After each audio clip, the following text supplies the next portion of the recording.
여러분 안녕하십니까? 방아다리 문학도서관과 신월 음악도서관이 주최하는 동서양 궁궐의 인문학 강의를 시작하겠습니다. 이번 강의는 강의가 9회 그리고 1회는 전체가 비대면으로 온라인이지만 모여서 서로 강의에 대한 토론을 하는 것으로 진행되는 10회차로 강의가 진행될 예정입니다. 저는 첫 번째 강의인 동서양 궁궐의 인문학이라는 주제에 문을 열게 되는 강의를 진행할 국제교류문화진흥원 유정희 원장입니다. 다시 한번 인사드리겠습니다. 만나서 반갑습니다. 저는 처음에 시작할 때 본인 소개를 스스로 하라고 말씀을 하시더라고요. 그래서 제 소개를 간단하게 말씀드리겠습니다. 저희 국제교류문화진흥원은 역사 인식을 지닌 미래세대 글로벌 리더를 양성하는 그러한 목적을 가지고 저희가 청소년이나 또는 성인들을 교육을 하고 있습니다.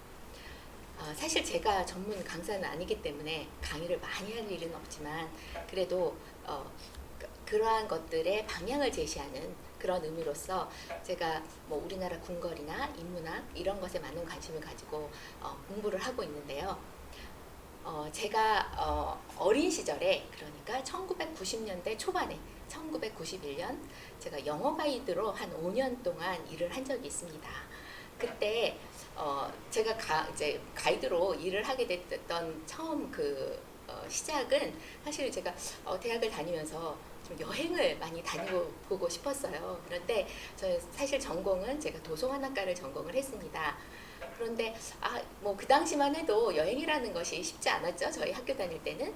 그래서 뭐 돈도 없고 그런데 뭐 가이드가 되면 무료로 전 세계를 다닐 수도 있고 그리고 또 외국인도 만나고 좀 약간 어떤 뽀닥이라고나 할까 그런 걸 좀 방송 언어로는 맞지 않지만 그렇게 그런 어떤 재미있는 일이 있을 거라고 생각을 했어요. 그래서 제가 이제 영어 가이드로 일을 했는데 제가 첫 번째 궁궐을 이제 안내를 하게 됐습니다. 그래서 경복궁을 가게 됐는데요. 경복궁을 가니 너무너무 멋있는 거예요, 경복궁이. 그래서 외국인이 오면 진짜 우리나라의 대표적인 궁궐이 경복궁이다. 너무 멋있는 곳이다. 라고 아주 자부심을 가지고 이제 설명을 하고 이야기를 했습니다. 그런데 조금 있다 보니까 해외여행이 자유화돼서 사람들이 해외를 나가게 됐어요. 그런데 그때 제가 이제 외국인을 대상으로 이렇게 인솔 한 경험이 있다 보니까 그 당시 1991년, 뭐 92년 그 당시에는 뭐 해외를 소개하는 그런 책이 많이 나와 있는 것도 아니기 때문에 기본적으로 우리나라 분들을 해외로 인솔할 사람들이 외국어 한 경험이 있다거나 아니면 이런 인솔을 한 경험이 있는 사람들에게 이제 한국분 모시고 나갈 수 있는 기회가 주어지게 되었어요. 그런데 이제 저 같은 경우는 특히 이제 배낭여행, 대학생들 배낭여행을 갈 때 그 당시에 이제 책자나 이런 게 아직 없었거든요. 인터넷이 있는 것도 아니고. 그래서 제가 이제 대학생들을 인솔해서 유럽으로 배낭여행을 하게 됐습니다. 제가 아마 그 당시에 1993년부터 94년 한 2년 동안 유럽 배낭여행을 30일짜리를 한 6번 정도 갔다 왔거든요. 그런데 제가 이제 프랑스 파리를 가서 베르사유 궁전을 간 거예요. 너무너무 깜짝 놀랐잖아요. 와, 입이 탁 벌어져가지고 입이 닫혀지지가 않는 거예요. 근데 제가 그 사람들한테 이제 그런 외국인들한테 이제 우리나라 경복궁을 보여주면서 와, 멋있지 않니? 대단하지 않니? 우리나라 최고야. 이런 얘기를 했다는 거죠. 그리고 또 제가 중국을 또 가게 됐는데 중국의 자금성을 가보니 와, 더 이상 뭐 이제 저는 어떻게 이러한 이야기들을 외국인 관광객에게 어떻게 이야기할까 걱정이 되는 거죠. 한번 슬라이드로 한번 보실까요? 제가 오늘 사실 이렇게 보면서 이야기하고 하는 게 좋을 것 같은데 좀 그런 기회가 안 되기 때문에 슬라이드를 많이 준비해 왔습니다. 그래서 여러분이 시야로 또 여행을 하실 수 있을 것 같습니다. 자, 여기 경복궁이죠? 경복궁 어떻습니까? 멋있죠. 제가 처음에 너무 감동했던 그런 경복궁의 모습인데요. 사실 그 당시만 해도 1991년도예요. 1991년도에는 뭐 여기 이것보다 훨씬 없었죠. 지금은 많이 복원을 해야 하기 때문에 이러한 모습이 보여지지만 그 당시만 해도 이게 거의 뭐 없었다고나 할 수 있습니다. 근데 여기에 보니까 또 이제 문자로 인사해 주신 분이 있으시네요. 너무 감사합니다. 여러분들도 강의 들으시다가 질문이나 또 하시고 싶은 말씀이 있으시면 이렇게 문자로 주시면 제가 답변을 드리겠습니다. 이 경복궁의 모습이에요. 자, 여기는 어디일까요? 여기는 강령전이라고 써 있네요. 강령전은 임금님의 친전입니다. 제가 그 당시만 해도 지금은 경복궁에 가면 뭐 물건들을 이렇게 넣어놨고 뭐 복원도 되어 있기 때문에 굉장히 뭔가 볼거리가 많이 있는데 그 당시만 해도 이 강령전을 보면 아무것도 없었어요. 근데 지금은 그래도 뭐 경복궁이든 뭐 도서관에 가도 책도 많고 역사 관련한 책도 많고 사람들이 뭐 굉장히 관심이 많죠. 우리나라 인문학이나 궁궐이나 이런 것들에 대해서. 자, 여기는 어딜까요? 그 강령전 안에 있는 임금님이 이제 생활하시는 공간입니다. 근데 보니까 이렇게 나무로 만든 이런 뭐 앉을 수 있는 그런 침상 같은 것이 보이고, 침상이 아니고 그냥 앉아 있는 곳이죠. 이것 같은 곳은 그러니까 여름철에 시원하라고 이제 그 위에 이렇게 앉아 계시는 건데, 이게 보면 구조를 보면 뭐 사방이 문으로 되어 있고 뭐 가구가 많이 보이지도 않고 저 뒤쪽으로 해서 작은 가구 한두 개가 보이네요. 그죠? 그 다음에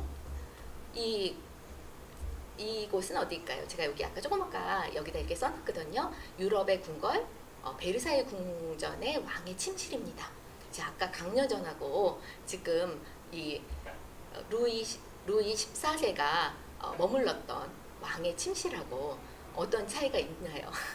근데 제가 아까 그 방을 보고 우리나라 왕의 침전이야, 왕의 침실이야, 너무 멋있지 않니? 막 자랑을 했는데 제가 이것을 보고 얼마나 충격을 받았겠습니까? 자, 다음. 이것은 이제 뭐 응접실, 거실 뭐 이런 것이죠. 자, 여기 다시 강령전으로 돌아와서 강령전에는 이제 양쪽의 방이 있거든요. 동쪽하고 서쪽. 이것은 이제 서쪽에 있는 방의 모습인데요. 서쪽 방에는 이렇게 밥상이 차려져 있습니다. 여러분도 아시다시피 임금님이 드시는 밥상은 수라상이라고 저희가 얘기를 하잖아요. 그래서 어떤 사람들은 임금님이 하루에 그러니까 밥상을 이 수라상을 5번 받는다고 얘기도 해요. 근데 그거는 좀 잘못된 생각이고요. 사실 조선시대의 임금님은 수라상을 2번 받으셨어요. 아침 수라상 그리고 저녁 수라상 이렇게 2번 받으셨는데 중간에 워낙 일찍 일어나시니까 아침 일찍 초조반이라고 해서 죽으로 만든 그런 아침상을 받으셨거든요. 그런 죽상을 받으시고 수라상 받으시고 점심엔 아주 간단한 국수, 면류를 중심으로 면류 같은 것 아주 소박한 그런 낮것상이라는 그런 점심을 드시기도 하고 뭐 저녁 식사 이게 저녁 수라상의 저녁 수라상을 모습인데요. 이런 수라상을 여기다 넣어놨어요. 이게 되게 이상하죠?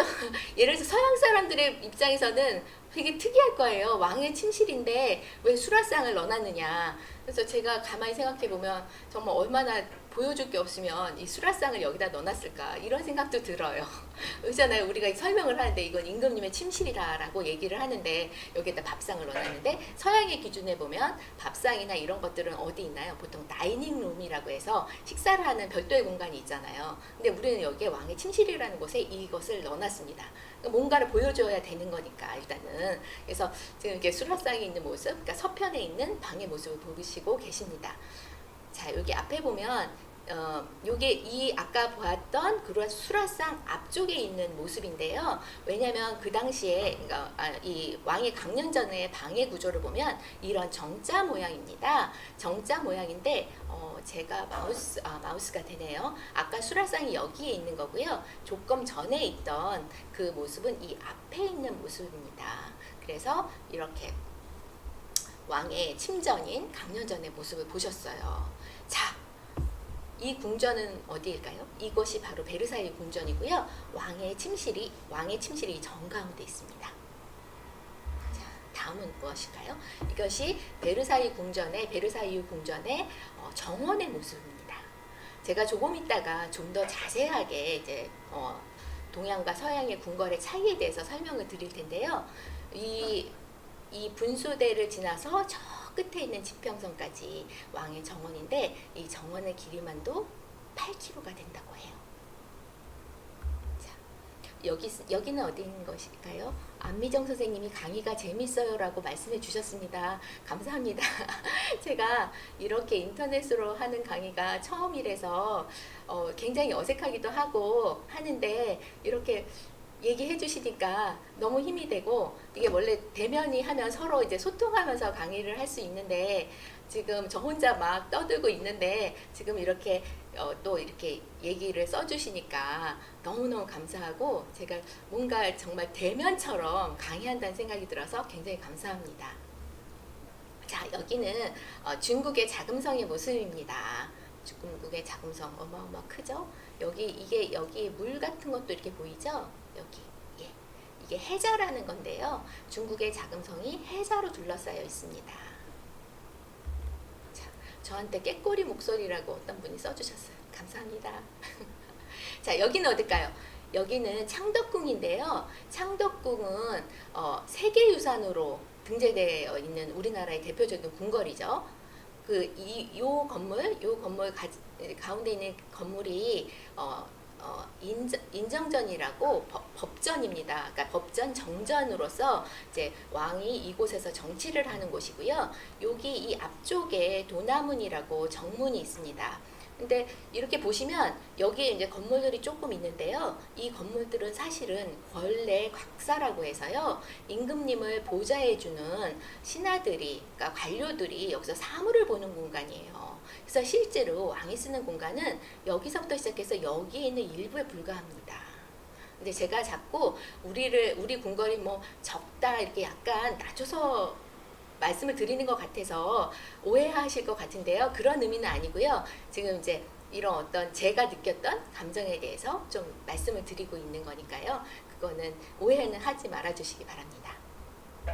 자, 이것은 창경궁의 모습이고요. 창경궁에 홍화문이 여기 있고 명정전이 있습니다. 여기 문정전이라고 왕의 편전이 있는데요. 이 편전에서 여러분 잘 아시는 사도세자가 뒤지에 갇혀서 죽게 되는 곳이 벌어진 곳이 이 문정전 앞입니다. 그래서 이게 보면 지금 아까 제가 자금성 보여드렸죠. 자금성하고 베르사유 궁전을 일부를 봤는데요. 그거하고 비교해 봤을 때 조금 좀 약간 힘이 빠지는 그냥 크기로 봤을 때 비교를 한다면 약간 어떻게 이걸 설명해야 되나 좀 갈등을 느끼죠. 제가 그때는 어렸잖아요. 20대였거든요. 20대 중반 학교 대학 졸업하고 1, 2년 지났었을 때니까 제가 그때는 그랬습니다. 근데 유홍준 박사님이 아는 만큼 보인다라는 그런 말씀을 명언, 어떻게 보면 굉장히 대단한 그 말 속에 함축되어 있는 뜻이 대단합니다. 아는 만큼 보인다는 그런 말씀을 하셨거든요. 그래서 제가 지금 그 생각을 해보면 정말 대단한 말을 하셨구나 이런 생각을 진짜 가슴 깊이 하게 되는데요. 자, 그래서 제가 고민을 하게 됐습니다. 내가 설명을 잘 해야 되는데 외국인들에게 그러면 나는 어떻게 해야 될 것인가 고민을 하게 됐습니다. 그러면 뭔가 내가 말을 잘 전달할 것을 해야 되지 않을까 그런 생각을 하게 됐고요. 과연 크다고 멋있다고 훌륭한 것인가 그런 생각을 하게 됐어요. 근데 크다고 멋있다고 훌륭한 것은 아닐 것이다 라는 생각을 하게 됐습니다. 그래서 이제 공부를 하게 됐습니다. 그래서 과연 비교를 한다고 했을 때 아니면 내가 내 것을 남들에게 얘기한다고 했을 때 과연 내가 내 것맛을 알아야지 되나 다른 것을 또 알았을 때 설명할 수 있는 대답이 준비되지 않을까 이런 생각을 하게 됐습니다. 그래서 공부를 하게 됐죠. 그러면 경복궁은 언제 지었을까요? 아마 여러분 다들 아실 텐데요. 1395년에 경복궁이 지어졌습니다. 그러면 베르사유 궁전은 그러면 언제 지어졌을까요? 또 생각을 하게 됐어요. 그럼 베르사유 궁전은 지어진 지를 생각해 보니까 17세기 베르사유 궁전 같은 경우는 엄청 오랫동안 오랜 기간 지어졌어요. 예를 들어서 1661년에 이제 짓기 시작을 했다고 치면 이게 뭐 거의 100년에 걸쳐서 지어졌거든요. 나중에 오페라 극장 같은 경우는 1771년도 그 정도에 지어졌으니까 거의 100년에 걸쳐서 이 궁궐이 지어졌습니다. 그래서 이거를 사실 비교하기는 좀 어려운 면이 있는데요. 어쨌거나 베르사유 궁전 같은 경우는 17세기에 지어졌어요.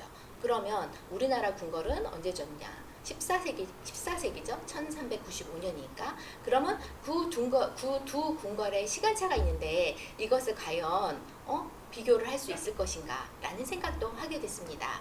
그래서 그럼 같이 비교할 수 있는 연도를 한번 생각을 해봐야 되지 않을까 이런 생각을 하게 됐는데요. 그러면 같이 비교할 수 있는 시대가 언제일까라고 생각을 해봤더니 유럽에서는 중세더라고요.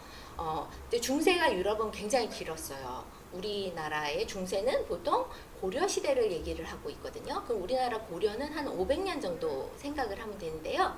유럽의 중세 같은 경우는 476년에 그 서로마 제국이 멸망을 했습니다. 그래서 476년 서로마 제국이 멸망할 때부터 시작을 해서 여러분 잘 아시는 동로마 제국 아시죠? 동로마 제국은 1456년에 멸망을 하게 됐는데요. 그러니까 거의 1000년 동안의 유럽의 중세가 지속됐다고 보시면 될 것 같습니다.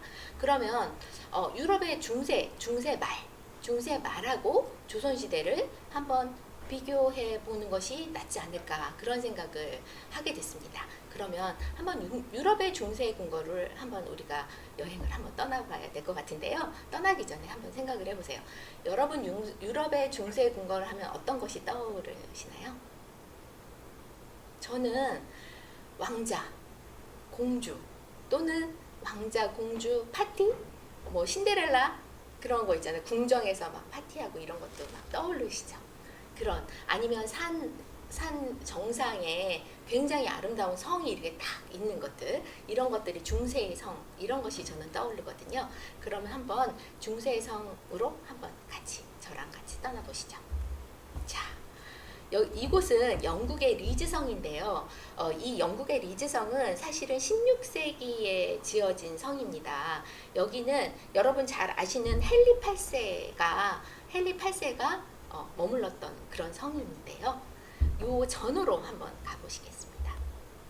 자, 이것도 이제 성인데요. 여러분 이거 노이슈바인슈타인 성이라고 해서요. 여러분 잠자는 숲속의 미녀 아시죠? 그 잠자는 숲속의 미녀의 배경이 됐던 성입니다. 근데 요거 말고 바로 그 전, 이거는 보면 몇 세기인가요? 19세기에 지어진 성이네요. 그러면 중세의 성으로 다시 한번 가볼까요? 자, 이 성, 이렇게 생긴 성이 여러분도 중세의 성입니다.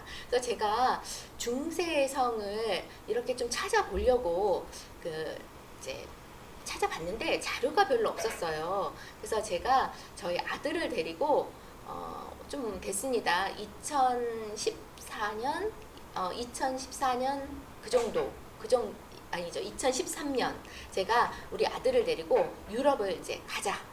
중세성을 좀 연구하고 싶으니까 한번 같이 가자. 그래서 아들 그때 중학생이었는데 걔를 데리고 이제 유럽을 한번 갔는데요.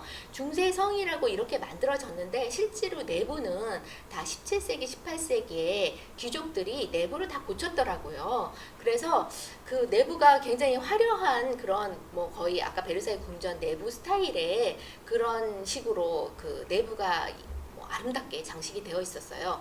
그 중에 제가 한 곳을 발견을 하게 됐습니다. 드디어.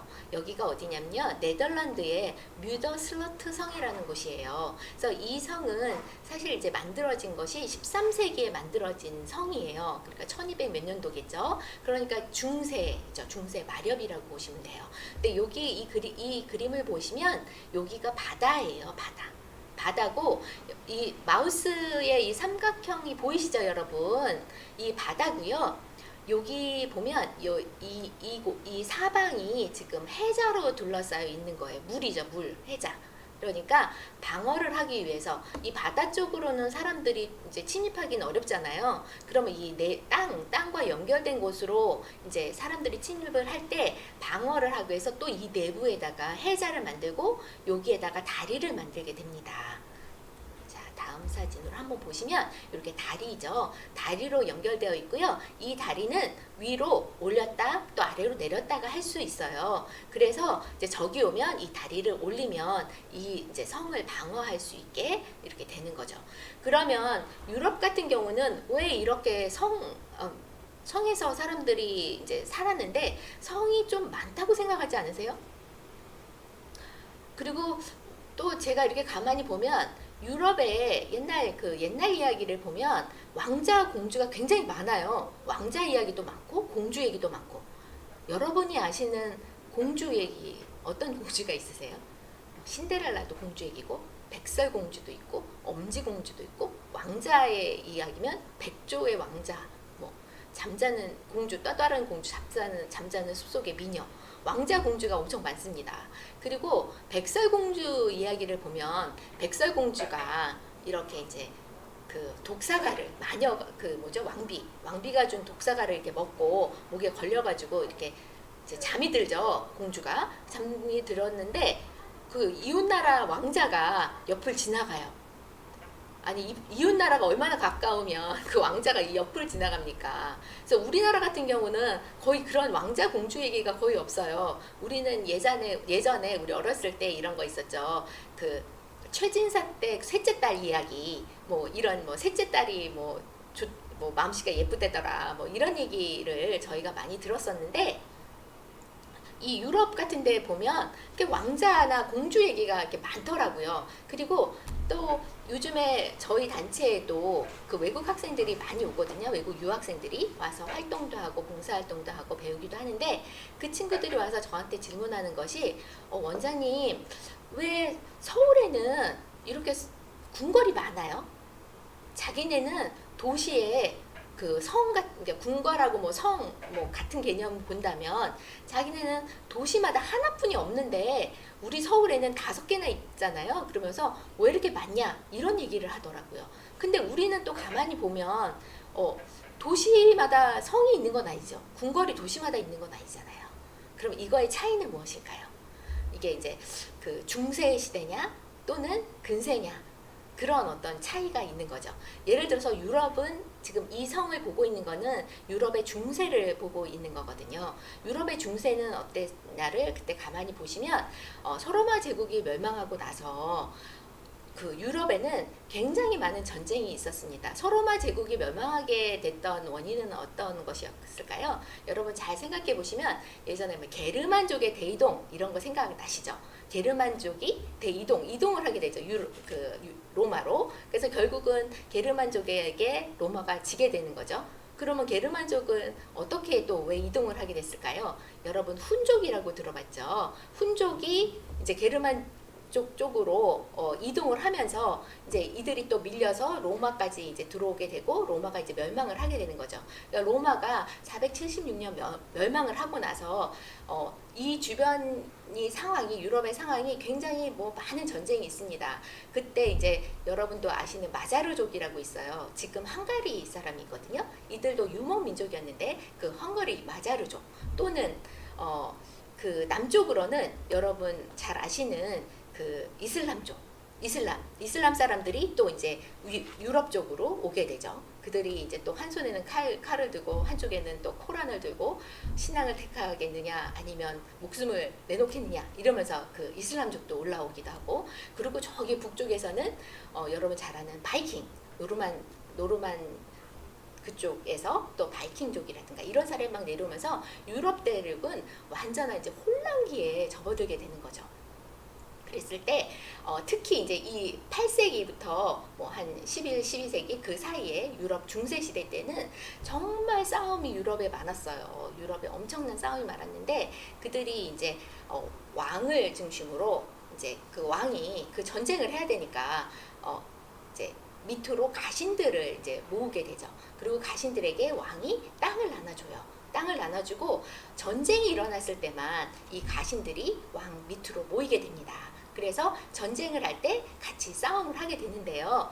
그 가신들은 자기 땅에 대해서 모든 권한을 갖고 있어요. 어떻게 보면 왕이나 다름이 없어요. 그러니까 왕이 그 가신들이 어떻게 정치를 하는지 어떻게 나라를 다스리는지는 신경을 쓰지 않아요. 그렇기 때문에 어떻게 보면 여러분 공국이라는 얘기 들어보셨죠? 그러니까 공국, 하나의 왕국이 되는 거예요.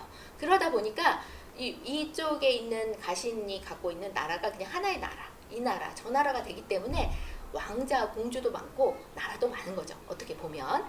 그래서 그 백설공주가 그 독사과를 먹고 있을 때 옆에 지나가는 왕자가 있을 수 있는 거고요. 우리나라 같은 경우는 중앙 집권 체제가 굉장히 일찍 이루어졌어요. 고려시대, 그러니까 제가 아까 우리나라 중세는 뭐 고려시대 정도가 중세였다라고 말씀을 드렸지만 사실은 그때도 중앙 집권 체제가 이제 이루어지게 되는데요. 여러분 잘 아시는 그 광종 아시죠? 광종이 고려의 광종이 과거제를 실시했습니다. 과거제를 실시한다는 그런 뜻은 무엇이냐면 왕이 신하들을, 그러니까 자기의 신하를 뽑아서, 관료를 뽑아서 그들을 지방으로 내려보내는 거죠. 그래서 지방을 다스리게 하고 그 왕한테 그 정치한 것을 보고를 해야 되기 때문에 왕의 권력이 각각 지방에도 미친다는 거죠. 그러니까 우리나라는 그냥 왕권이기 때문에 중심에 궁궐이 있으면 되는 거예요. 지방에는 뭐 관하나 이 정도만 있으면 되는 거죠. 그래서 서양처럼 많은 어떤 성이라든가 궁궐이 이 지방에 이렇게 다 지방마다 있지 않은 거죠. 그런 차이가 있는 겁니다. 그래서 여러분도 외국인들이 와서 질문을 하면 저처럼 대답해 주시면 됩니다. 우리는 왕권 체제가 고려시대부터 잘 정립이 됐고 그런 정치 체계의 정치 체계 때문에 그런 거죠. 원인은. 그래서 우리는 수도를 중심으로 궁궐이 있는 거고 그 유럽 같은 경우는 봉건 사회였기 때문에 각각 지방의 영주들이 각각 힘을 가졌기 때문에 그 자기의 그 성을 가졌는데 중요한 거는 이 성이 그 당시에 그 전쟁이 너무 많은 거죠. 전쟁이 너무 제가 아까 말씀드린 것처럼 전쟁이 많기 때문에 그 성은 철저하게 방어를 위한 그런 성이었다라고 보시면 되겠습니다. 근데 여기를 보면 이게 제가 이제 이 다리를 올렸다가 내렸다가 할 수 있다고 말씀드렸잖아요. 그런데 이 건물을 여기 같은 경우는 총안이라고 보시면 돼요. 그러니까 총이나 그러니까 총안이지만 총을 그 당시엔 총이 없었으니까 화살을 쏘는 곳이라고 보시면 되겠죠. 다음 장면을 보시겠습니다. 이게 다 방어 시설이에요. 이런 곳에서 화살을 쏘게 되는 거죠. 그리고 아까 그 바로 전 슬라이드에 보면 이건 성 밖이죠. 그럼 성 안의 모습입니다. 성 안의 모습을 보면 이렇게 마당이 되어 있고요. 가운데에 보면 이렇게 우물이 있는 것이 보입니다. 그리고 여기 창은 아까 성 밖에서는 창이 거의 없었죠. 근데 여기서는 이제 안쪽이니까 창이 이렇게 있어요. 창이 있는데 사실은 중세시대 때는 유리가 아주 비쌌기 때문에 그 유리를 사용할 수가 없어요. 유리를 많이 못 사용했어요. 그래서 사실은 나무 판자, 이게 빨간색 페인트를 칠해놔서 이제 나무 판자를 달았는데 지금은 이제 안에서 밖을 복원을 했기 때문에 여기서 유리로 되어 있지 예전 같으면 다 여기가 나무로 된 문이었다라고 보시면 될 것 같습니다. 자, 이렇게 운물 이렇게 보여집니다. 유럽의 성, 제가 그때 이제 이곳을 제가 직접 방문을 해서 사진을 찍어 온 건데요. 저희 아들하고 같이 이렇게 계단을 타고 이게 이제 그 성의 안쪽의 모습이에요. 성의 안쪽으로 계단을 타고 이렇게 내려왔는데요. 여기 다시 한번 보여드릴게요. 자, 여기에서 여기 이 성 안에 있다가 제가 여기 길로 해서 이렇게 밖으로 나오는 길이에요. 그럼 이 마당으로 내려오는 길이 있습니다. 길이 있는데 그 왼쪽으로 보면 이렇게 무언가가 네모나게 안으로 들어간 공간이 보여요. 그래서 그 공간에 뭐가 있나? 라고 해서 이렇게 제가 이렇게 딱 내려다 봤더니 이렇게 구멍이 있어요. 구멍이 있고, 그리고 여기에 보면 이제 뭔가 설명하는 글이 있죠. 여러분 당연히 안 보이시죠? 제가 읽어왔습니다. 걱정하지 마세요. 읽어보니까 이게 화장실이라는 거예요. 화장실. 화장실에 문이 없어요. 그냥 계단 옆에 있어요. 그냥 계단 옆에 있고 조금 안쪽으로 들어가서 많이 들어가지도 않아요. 요게 한 몇 센치 정도 될까요? 한 80cm? 70cm? 그 정도 안으로 들어가서 요게 조금 걸터앉아 있을 수가 있어요. 그러면 그 밑에 보니까 이렇게 되어 있어요. 여기 철로 이렇게 되어 있죠. 혹시 빠질까봐 이렇게 놓은 것 같아요. 그러면 여기서 그 용변을 보는 거죠. 그러면 그 용변은 어디에 떨어질까요? 아까 해자로 둘러싸여 있었잖아요. 물로 둘러싸여 있으니까 물 속에 그 용변이 빠지게 되는 거죠. 그렇게 중세 사람들이 그 화장실을 이용했어요. 근데 그때 성주라든가 거기에 살았던 성주에 따른 그 우리나라 요강처럼 그렇게 그런 것을 사용을 했어요. 자, 이것은 이 여성이 누군지 아세요? 제가 이 강의를 준비하기 위해서 어저께 제가 좀 더 자세하게 유럽의 내부 모습을 보여드리고 싶은데 그렇게 사진이 많이 없어가지고 어저께 이 사진을 캡처를 제가 영화를 보면서 캡처를 했는데 제가 무슨 영화를 봤냐면 브레이브 하트라는 영화를 봤습니다. 여러분 브레이브 하트 영화 보셨죠? 기억나세요? 이 여성이 누군지 아세요? 여러분 잘 아시는 소피 마르소예요. 공주 역할로 그 당시 영화에 나왔는데요. 이곳은 여기 보면 약간 회랑 같은 데예요. 그래서 바깥에서 이게 보이죠? 여기는 뚫려 있는 공간이기 때문에 빛이 들어옵니다. 그래서 이 소피 마르소하고 시녀가 이제 걸어오는 장면이 있는데 이 유럽의 이 성을 보면 제가 아까 방어를 위주로 만들었다고 말씀을 드렸잖아요. 그렇기 때문에 돌이 굉장히 두껍게 돌로 이 건물이 지어졌어요. 그래서 프랑스에 쿠시성이라는 성이 있는데요. 지금은 없어요. 그 성이 1917년에 파괴됐대요. 근데 그 쿠시성 같은 경우는 이 벽의 두께가 7.5m. 벽이 7.5m예요. 그렇게 두꺼워요. 그러니까 방어를 위해서 건물이 지어졌기 때문에 그런 거죠. 자, 그런데 이제 이 여성이 이들이 이제 이 공주, 여기 있는 공주도 소피 마르소예요. 근데 여기 보면 빛이 들어오긴 하는데, 그러니까 낮의 모습이죠. 어떻게 보면 낮의 모습인데 여기에 보면 횃불이 보이시죠? 여기 횃불. 이렇게 낮인데도 이 횃불을 켜놨던 이유가 뭘까요? 네, 맞습니다. 어두워서 그래요. 사실은 여기 보시면 여기도 보세요. 다 이렇게 초도 켜 있죠? 이게 지금 어두워서 그런 겁니다. 여기 보세요. 다 초가 있어요. 그러니까 지금 방어를 위해서 만들었기 때문에 창이 작을 수밖에 없어요. 그리고 그 당시에 유리값이 너무 비쌌기 때문에 유리를 많이 사용할 수가 없어요. 그럼 어떻게 해요? 나무 판자로 창문을 닫았겠죠. 그러면 나무 판자로 창문을 닫았으니까 예를 들어서 겨울철 같은 경우는 어떻겠어요? 추우니까. 그러니까 너무너무 어두운 거죠. 그 내부가. 그리고 어둡기만 하겠어요? 너무너무 추웠죠. 그래서 여러분 유럽에 보면 페치카라고 해서 이렇게 장작을 떼는 게 이 앞에 이렇게 장작을 떼잖아요. 그럴 경우에는 이 벽돌이 너무너무 두껍다 보니까 이 열기를 벽돌이 다 또 가져가는 거예요. 그러니 이 그 내부에는 너무너무 추웠다고 해요. 제가 거기에 갔는데 뭐가 있었냐면 벤치 아시죠, 여러분? 이 건물 안에 벤치가 있더라고요. 그래서 이 벤치가 어디에 놓여 있냐면 그 화로 불 앞에 벤치가 이렇게 놓여 있어요. 그래서 가이드가 설명하는 것이 벤치는 그 의자가 이렇게 길쭉한 의자잖아요. 여러 명이 앉을 수 있게 만든 거잖아요. 그러니까 불을 이제 떼면 이제 온기를 받아야 되는데 너무 추우니까 여러 명이 따닥따닥 그 불 앞에 앉으려니까 벤치에 앉았다고 해요. 그 당시에. 그래서 벤치를 만들어서 같이 모여갖고 불을 쬐다고 하더라고요.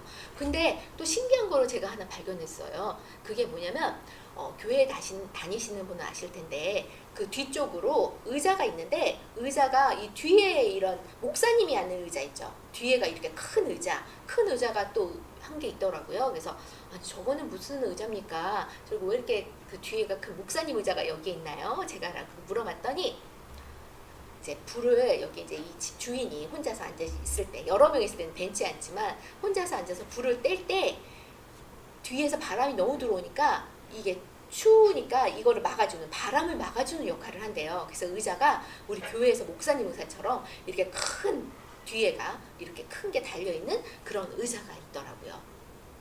자 여기 보세요. 여기 보시면 이게 이제 어제 브레이브 하트라는 영화를 제가 캡처했을 때 나와 있던 이 장면이에요. 제가 원하는 게 다 나오더라고요. 이게 이제 이 중세 시대를 표현한 영화거든요. 그때 그러니까 스코틀랜드하고 영국이 싸웠는데 그때 스코틀랜드가 독립을 하기 위해서 영국 사람들하고 이제 싸운 그런 그 내용의 영화예요. 그러니까 정말 중세 시대를 보여주는 그런 영화이기도 하거든요. 그때 보니까 여기에 보면 여기 이제 이 사람은 왕이죠. 어떻게 보면 스코틀랜드를 이제 지배하는 그 왕인데 여기에 보면 그러니까 스코틀랜드 왕은 아니고 영국의 왕이에요. 이 사람은. 그래서 여기에 보면 불을 떼고 있어요. 그래서 불 추우니까 자기가 이제 불 앞에 앉아 있는 거고요. 여기에 보면 이렇게 긴 의자를 이렇게 보여주고 있고 이것은 빛이 안 들어오잖아요. 왜냐하면 겨울철이기 때문에 문을 닫아놨으니까 아까는 이제 겨울이 아니니까 빛이 조금 들어왔죠. 근데 지금 같은 경우는 문을 다 닫아놨기 때문에 너무 어두운 거죠. 그리고 여기 이렇게 불을 켜서 이곳을 이제 밝히고 있는 거죠. 자, 이렇습니다. 이곳이 사실은 우리가 비교를 뭐 하자면 해야 될 그런 그 유럽의 그 당시에 그러니까 처음 조선이 경복궁을 지었던 당시랑 비교할 수 있는 어찌 보면 비유할 수 있는 그러한 궁궐의 모습입니다. 자, 그리고 사람들의 생활을 이제 그 영화를 보다 보니까 사람들의 생활을 어떠했나 이런 것도 또 보게 되더라고요. 자, 여기 성이 이렇게 보이시죠? 성이 보이고 또 여기 옆에 보면 사람들이 살았던 집의 모습입니다. 성 주변의 집은 이렇게 생겼고요. 또 그 영화에 보니까 그 지금 이제 그 스코틀랜드 사람들이 살았던 집의 모습이에요. 그 당시에 12세기, 13세기에 이런 집에 살았어요. 그쵸? 또 이건 농노라고 보통 그 당시엔 얘기를 하거든요. 이주의 권한도 없어요. 이주도 못하고 이곳에 살았어요. 이 사람들은 그러니까 중세 유럽에서는 그러니까 기도하는 사람, 성직자 그 사람들은 기도만 해요. 그 다음에 싸우는 사람, 이 사람들이 기사단이죠. 기사. 그리고 일하는 사람은 일만 해야 되는 거죠. 근데 이 농사를 짓는 그러니까 농노라고 보통 한 사람들의 살았던 집의 모습입니다. 12세기, 13세기에 우리나라는 이렇게는 안 살았던 것 같은데 너무 비참하죠? 자, 이건 이제 수도원의 모습이에요. 수도원 이것도 그렇게 어둡죠? 예, 어두운 그런 모습을 보여주고 있습니다. 그러면 그 당시에 사람들은 무엇을 먹고 살았을까요? 그러니까 우리가 생각할 때 유럽 사람들은 뭐 이렇게 다 보면 포크하고 나이프하고 이렇게 코스 요리로 이렇게 레스토랑에 가면 코스 요리로 해서 이렇게 고기를 또 이렇게 싹 쓸으면서 이렇게 포크로 딱 이렇게 우아하게 먹는 모습을 떠올리잖아요. 근데 유럽에는 17세기까지 그 나무 그릇에서 먹었어요. 나무 그릇에다. 우리는 도자기에다 먹었죠. 우리나라 고려청자 여러분 11세기에 만들었던 그 비색을 가진 그 아름다운 청자에 그런 뭐 청자에다가 뭐 차도 마시고 그리고 뭐 조선시대에는 분청사기도 만들고 백자도 만든 그런 도자기를 만들었잖아요. 그랬는데 그런 그릇을 썼단 말이에요. 근데 유럽 사람들은 17세기까지도 나무 그릇에다 밥을 먹었어요. 그리고 또 포크를 사용한 것도 17세기 말에 돼서나 포크를 사용했다고 해요. 그러니 이제 보통 식사 시간에는 칼만 들어요. 칼만 쫙 들고 칼로 쓸어야 되니까 고기를 쓸고 그냥 손으로 먹는 거죠. 제가 지어낸 말이 아니고요. 제가 거기 갔을 때 그 가이드가 설명을 하는데 이 사람들이 네덜란드 말을 하는 거예요. 그러니까 저희가 못 알아듣잖아요. 그러니까 이제 그 그림으로 해가지고 만화처럼 해서 영어로 이렇게 써가지고 그러니까 영어를 하는 사람한테 이렇게 나눠줬어요. 근데 그 그림을 보니까 거기에 딱 어떤 여성이 막 아름다운 드레스를 입고 포크를 이제 그 나이프 있죠. 나이프만 쫙 들고서 그 그림에 이제 그려져 있더라고요. 밥을 먹는 모습 하면서 그러니까 이제 칼은 있어야 돼. 고기를 먹으니까. 그래서 칼로 쓸고 그 다음에 이제 손으로 집어 먹는 거죠. 그래서 이 사람들 보면 이런 거 있었잖아요. 왜 그 볼 있어가지고 밥 먹기 전에 이렇게 손만 이렇게 닦는 그릇 있잖아요. 그래서 뭐 에피소드 보면 옛날에 뭐 우리나라 사람들이 유럽 뭐 식당에 초대됐는데 그거 먹는 물인 줄 알고 그걸 마셨다. 뭐 그런 얘기도 있긴 했었는데 어쨌거나. 그래서 이것은 이제 유럽의 그 당시 그 성에 있던 중세 성에 있던 부엌의 모습이고요. 근데 그 옆에 봤는데 제가 지금 사진은 없어요. 사진은 없는데 캐비넷이 하나 있더라고요. 캐비넷이 있었고 그 캐비넷에 그 자물쇠가 딱 이렇게 자물쇠로 잠궈져 있더라고요. 그래서 제가 이게 뭐지? 왜 이게 부엌에 뭐 그렇잖아요. 이왕 뭐 귀중품을 보관하려면 어디에다 보관을 하나요? 귀중품은 침실 깊숙한 곳에 보관을 해야 되잖아요. 그런데 부엌에 그 캐비넷이 딱 있는 거예요. 그래서 저게 뭐냐고, 부엌에 뭐가 이렇게 귀중한 거를 부엌에다 보관을 하냐 그랬더니 그곳이 뭐냐면 이러한 여러분 향신료 있죠. 향신료 육두구라든가 이거는 뭐냐 시네먼, 그죠? 시네먼이고 이거 후추죠. 후추 이런 것들을 보관하는 곳이라는 거예요. 그러니까 이러한 향신료가 너무너무 비싼 거죠. 그 당시 이 사람들은 고기만을 먹었던 거죠. 고기만을 먹었는데 향신료를 이제 뭐 저기 인도나 뭐 이런 곳에서 향신료를 이제 무역을 통해 갖고 아라비아 상인의 무역을 통해 갖고 향신료를 받은 거죠. 근데 향신료를 고기에 넣어서 만들어서 먹으니까 누린내도 없어지고 너무너무 맛있더라 이거죠. 그래서 향신료를 근데 그게 너무 비싼 거예요. 자기네 나라에서 만들 수 없으니까 수입을 통해서 이 향신료를 받아야 되니까. 그래서 그 당시에 그 향신료가 얼마나 비싸냐면 이 후추 한 알이 같은 크기에 금의 5알하고 같은 가격이었다고 또 그런 얘기도 있더라고요. 그만큼 기중가 있었기 때문에 이런 향신료를 부엌에 있는 캐비넷에다 자물쇠도 커요. 큰 자물쇠로 잠가서 보관을 하게 됐던 거죠. 자, 이게 바로 유럽에 있던 성의 모습인데요. 완전히 방어를 위한 성의 모습이라고 보시면 되겠습니다. 그래서 유럽의 성은 결국은 어떤 거냐면 왕이나 영주의 집이었죠. 이거는 몽쉐 미셸이라고 이거는 수도원이 있는 곳인데 그냥 참고로 제가 넣어놓은 건데요. 여기도 보면 이제 물로 방어의 어떤 역할을 하는 거죠. 그리고 이 성도 이렇게 물이 있고 여기 성이 이렇게 보이시죠. 그래서 왕이나 영주가 사는 곳이 성이 맞습니다. 그런데 이 성은 그 수많은 전쟁이 있었기 때문에 전쟁에 용이하기 위해서 만든 그런 성이라고 보시면 됩니다. 그리고 이 전쟁이 일어났을 때는 이 사람들이 다 어디로 모이냐면 이 성 안으로 모여요. 그래서 제가 아까 그 마당의 모습을 보여드렸잖아요. 우물이 있었던 가운데 그곳에서 사람들이 다 같이 모여서 이제 방어를 하게 되는 거죠. 그런데 이 성들이 대부분 이제 산 꼭대기에 있는 경우가 많아요. 왜냐하면 산 꼭대기에 있어야지 이 좁은 길을 타고 적들이 올라올 거 아니에요. 그러면 그 성 위에서 뭐 돌을 던지든 화살을 던지든 해서 그러니까 뭐 적을 물리칠 수 있잖아요. 그래서 방어에 유리하기 위해서 성 꼭대기에다가 이제 이런 죄송합니다. 산 꼭대기에다가 성을 짓게 되는 거죠. 그러다 보니까 산 꼭대기에 있으니까 성이 이제 보존이 잘 되는 거예요. 어떻게 보면 유지가 잘 돼 있고. 왜냐면 땅에 있으면 거기다 뭐 건축물을 짓든 사람들이 살기 위한 뭐가 있어야 되는 거니까 이게 자꾸 부서질 텐데 이게 산 위에다 만들어 놨기 때문에 지금도 유럽에 가면 아름다운 성들이 이렇게 엄청나게 많이 있는 거죠. 그리고 우리는 또 그 성을 보면서 왕자 공주 이야기를 생각을 하고 그런 어떤 아름다운 모습을 상상을 하면서 또 환상에 빠지는 거죠. 실상은 제가 조금 아까 보여드린 것처럼 아주 어둡고 춥고 이제 그런 공간이 바로 성의 모습입니다.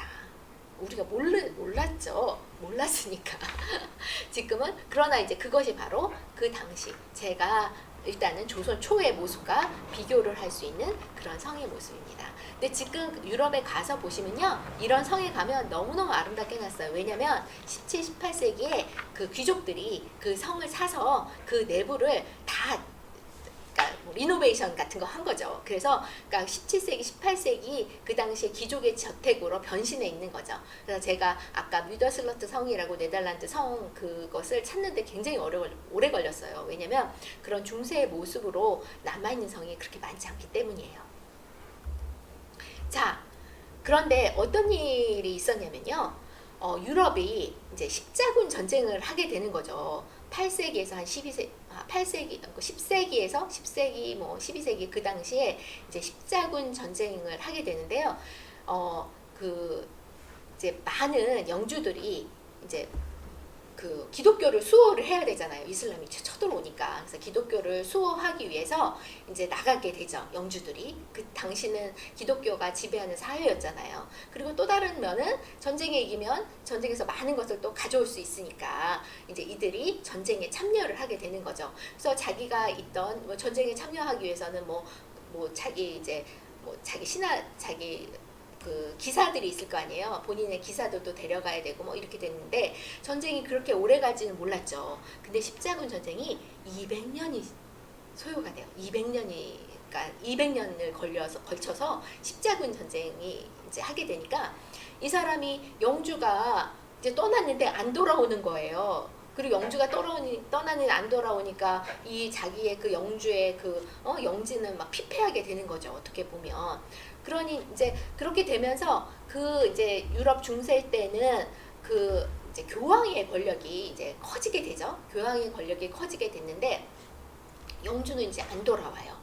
그리고 중세 때는 어떻게 보면 이제 영주들이 어느 순간에는 왕보다 힘이 더 세질 때도 있었어요. 왜냐하면 영주가 영주끼리 또 결혼을 하게 되는 거예요. 그러니까 공국과 공국이 만나서 결혼을 하게 되고 이 사람들이 쭉 결혼을 하다 보면 왕보다도 왕은 땅을 막 나눠줬으니까 이들의 땅이 더 넓어지는 커지는 그런 상황도 발생하게 돼서 사실은 중세에는 왕이 힘이 없었어요. 왕이 힘이 없었는데 지금 십자군 전쟁이 이렇게 일어나고 그러면서 또 전쟁에 나갔던 그 영주도 돌아오지도 않고 뭐 이러면서 점점 이제 그 영주의 힘이 약해지는 시기가 점점 오가게 돼요. 그리고 여러분도 아시다시피 이제 르네상스 시대가 열리잖아요. 14세기에서 16세기까지.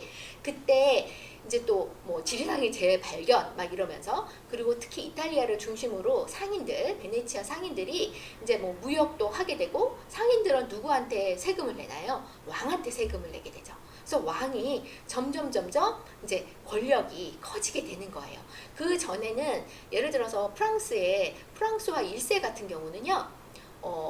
그 사람이 한 32년 집권을 했는데 32년 동안 700곳이 넘는 곳을 여행을 했다고 해요. 그것을 제가 계산을 해보니까 1년에 22곳을 여행을 했더라고요. 그러니까 이 사람이 왜 그렇게 여행을 했냐면 영주들이 자꾸 반란을 일으키니까 그들이 반란을 일으키지 않게 감시를 하러 다니는 거죠. 감시를 쭉 하러 다니다 보니까 왕이 뭐 뻗듯하게 여러분도 생각을 해보세요. 뭐 프랑크 왕국에 무슨 뭐 궁궐이 지금 남아있는 것도 없는 것 같고 특별하게 중세의 왕의 집이다. 영주의 집은 있지만, 그러니까 가신들의 집은 있지만 특별히 그 당시 무슨 프랑크 왕국의 무슨 궁궐이다. 그런 게 남아있지 않잖아요.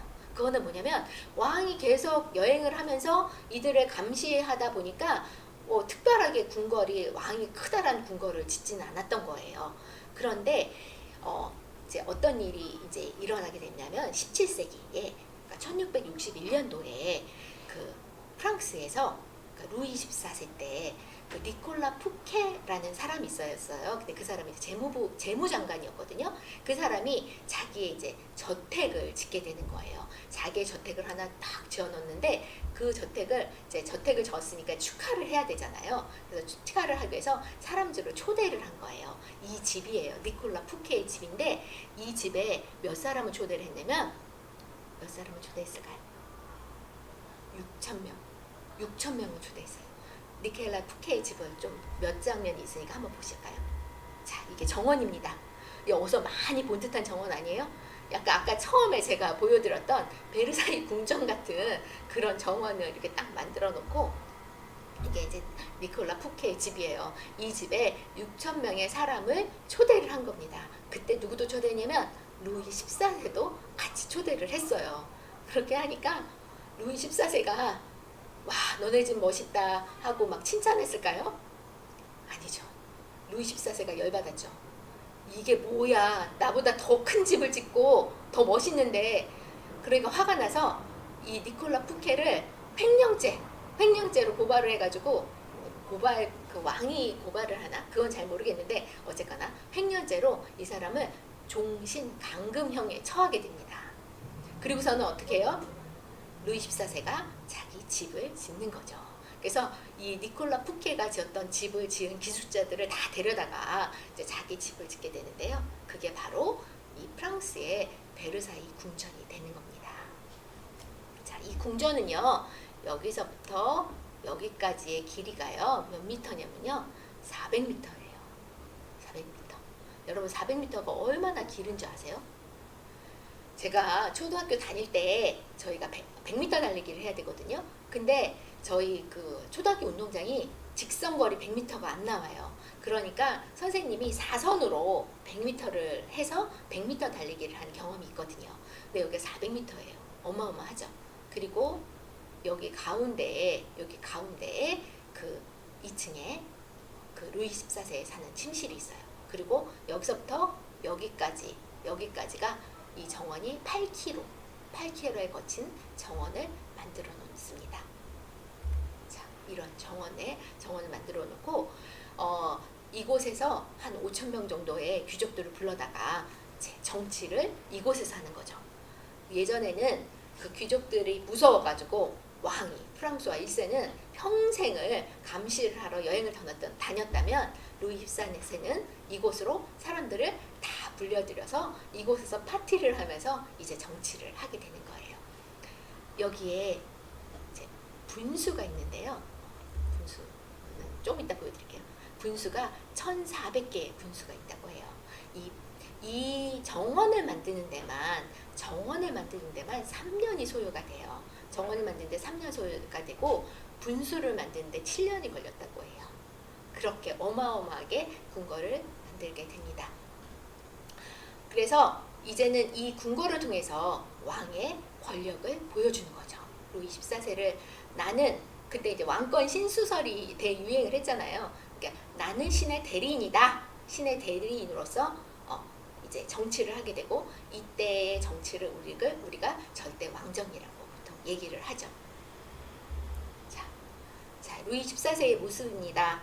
그리고 이 방은 거울의 방이라고 하는데요. 너무너무 화려하죠? 이곳은 창문이에요. 창문이 있고요. 이곳은 유리입니다. 유리가 578개의 유리로 이 방이 구성되어 있고요. 이 방의 여기 길이가 75m 정도 되는 걸로 알고 있어요. 그리고 이 높이가 12m입니다. 보통 우리 집들의 한 2m 50, 2.5m 정도 되죠? 근데 이거는 여기가 12m 이렇게 높은 천장을 가지고 있고요.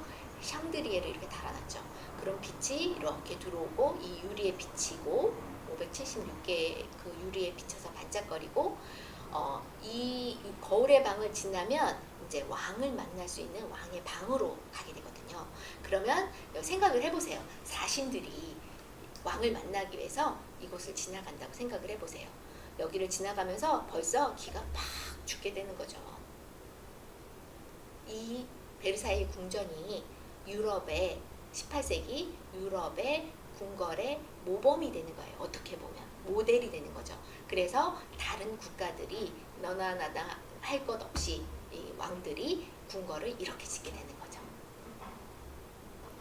자, 이것은 뭐 그 안에 또 쉴 만한 그런 어떤 뿌띠트레아노 뭐 궁궐 속의 별궁 뭐 이런 걸 짓는데, 이런 것들은 지금 여러분 잘 아시는 그 마리 앙뚜아네트가 살았던 곳입니다. 이것은 사실 루이 15세가 자기 애첩한테 준 집인데요. 나중에 루이 16세가 마리 앙뚜아네트한테 이 집을 줬다고 해요. 제가 이런 것을 공부하면서 많은 상상을 하게 되는데요.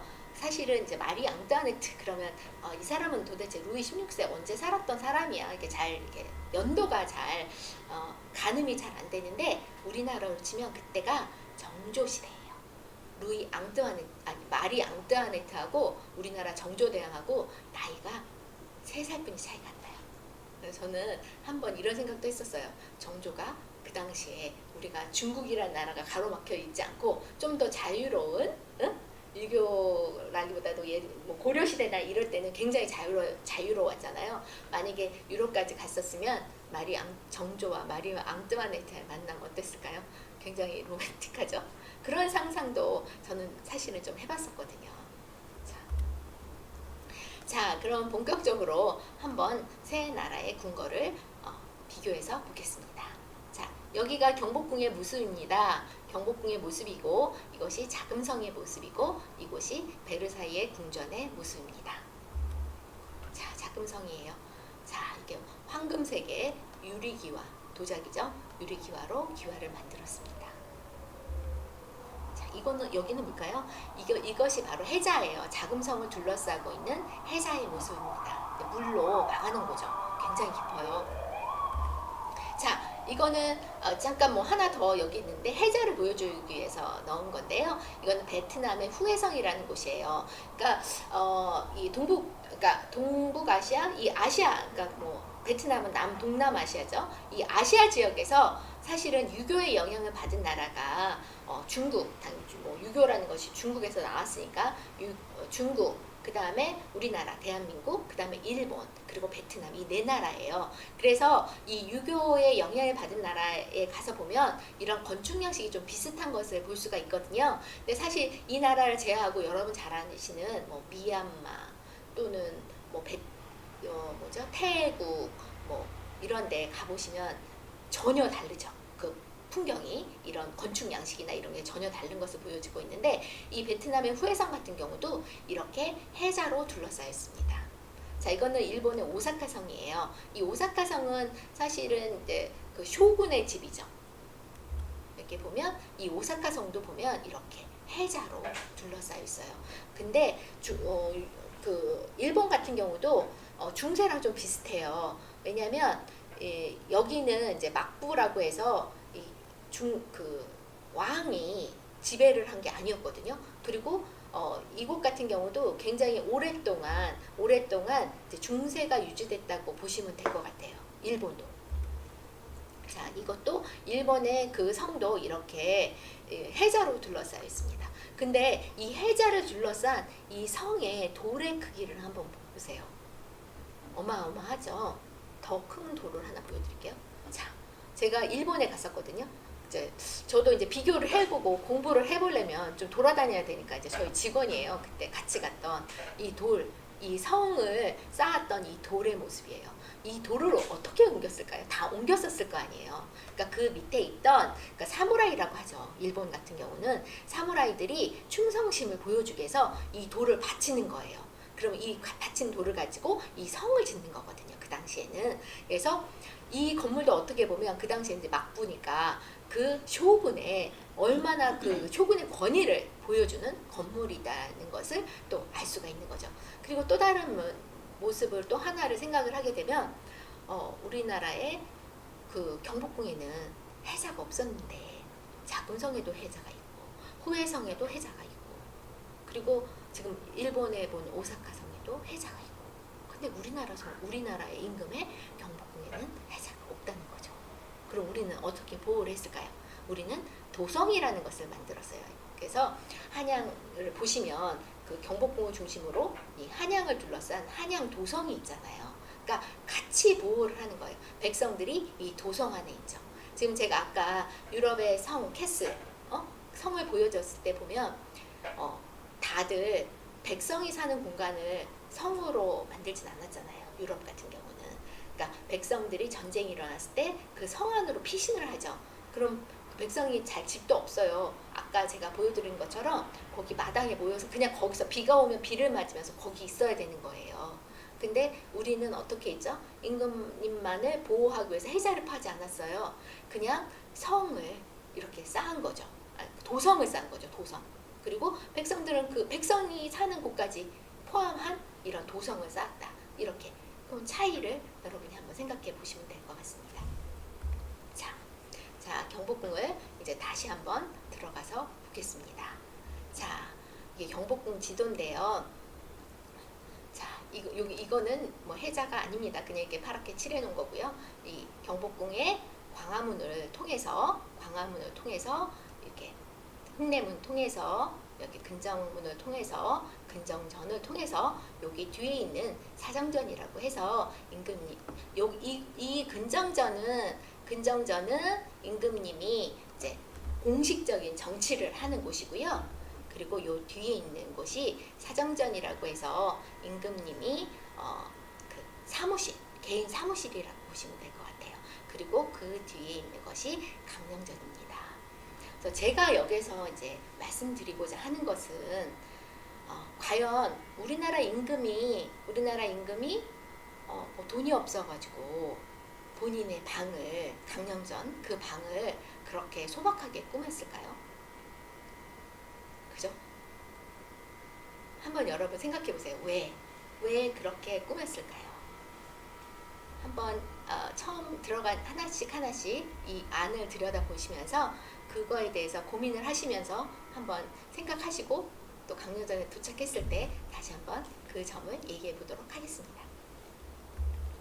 자, 다시 경복궁 사진을 보고 있습니다. 그래서 이 광화문이죠. 광화문.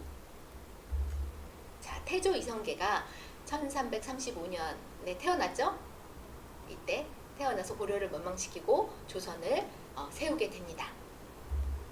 정도전이죠. 정도전이 태조 이성계를 도와서 이제 이제 나라를 세우는데 큰 역할을 하고 경복궁을 짓는데도 큰 역할을 합니다. 우리가 보통 얘기를 할 때 경복궁에 있는 뭐 경복궁 이름이라든가 사정전 뭐 이런 이름들을 정도전이 지었다고 해요. 근데 사실은 그 뭐 사정전 뭐 이런 이름들 있잖아요. 이런 이름들은 뭐 새롭게 이 정도전이 이렇게 딱 그 아이디어를 딱 만들어서 지었다기보다는요.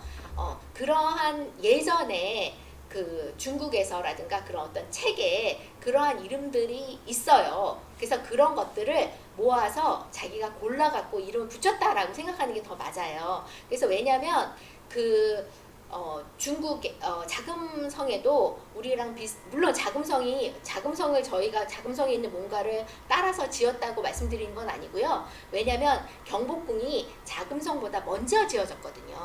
경복궁이 먼저 지어졌고 그 다음에 자금성이 지어졌어요. 그래서 한때 사람들이 경복궁이 자금성을 따라 지었다 이런 얘기가 뭐 그거 얘기를 해서 그거 아니다라고 해서 한참 이슈가 많이 됐었거든요. 근데 그렇게 오해를 했던 이유 중에 하나가 보통 우리가 이제 중국 황성을 따라졌다라는 말을 많이 했었거든요. 한때 서울시 홈페이지에도 경복궁이 중국 황성을 따라졌다라는 얘기가 있었어요. 근데 사실 이제 중국 황성을 따라졌다라고 하면 사람들 생각에는 대부분 지금 현재 중국의 궁궐이 자금성이니까 그러면 자금성을 따라졌구나라고 오해를 했던 거죠. 근데 그런 건 아니고요. 원래 옛날에 주례라고 해서 그 주례에 보면 고공기라는 파트가 있어요. 그래서 어떻게 건축을 어떻게 해야 되고 관제는 어떻게 관제를 해야 된다 이런 시스템에 대해서 얘기해 놓은 책이 있는데 그 책에 따라서 왜냐하면 우리는 유교의 영향을 받는 나라니까 그 책에 있는 내용에 따라서 저희가 경복궁을 지었고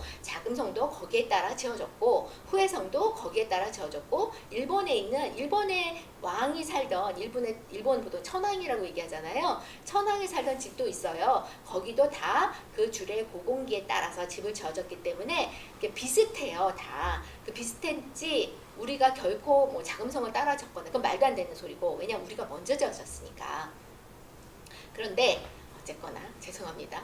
말이 좀 왔다 갔다 제가 지금 하고 있죠.